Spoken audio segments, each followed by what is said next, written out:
My name is Bruce Langlois. I'm a veterinarian, and this is my dog Pace. With the troubled economy, it can be difficult to afford veterinary services. That's why we have a mobile veterinary clinic called the Spay Neuter Express. We offer low-cost spays and neuters for dogs and cats, and we also offer vaccinations, routine testing, and parasite control. You can find us online at www.spayneuterexpress.com. Hello, my name is Dr. Bruce Langlois. I would like to address the issue of giving your pet treats.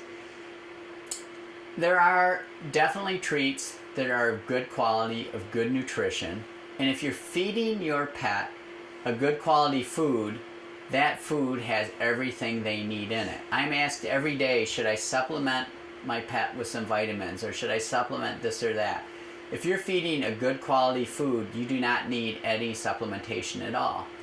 And we have to be careful with treats, because a lot of times the treats are not the quality of nutrition that we're feeding our animal, such as table scraps or inexpensive biscuits or other food that were meant for people.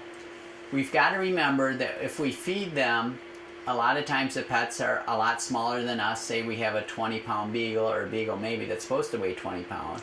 If we scrape our plates and put it on their food, we're going to really throw their diet out of balance. Plus, we're going to encourage that animal to consume a lot more calories than it requires. And the way we feed treats can definitely be a problem. Obesity is a big problem in pets, and a lot of it is related to feeding things to encourage the pet to eat more than it would normally eat. So scraping our plates and putting it on the food, or mixing in maybe some canned food so that they eat more, or adding some extra flavorings to their food, that's really not necessary. If we feed a good quality food that's going to have everything they want in it, and then the animal will get the nutrition it needs. Another thing about feeding your dog or your cat, is you really should measure how much you feed it. Some animals you can get by fine with free feeding if it's the only animal in the house and there's not going to be any competition. Some animals do fine if you leave food out all the time, if you're not doctoring it up with any table scraps or treats or anything like that.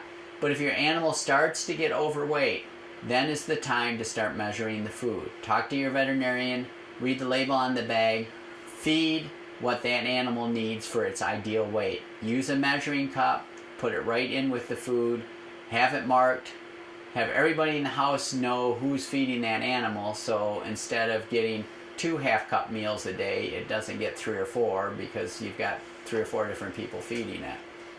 But we want to make sure that we do what we can to make sure the animal is being fed the proper amount every day.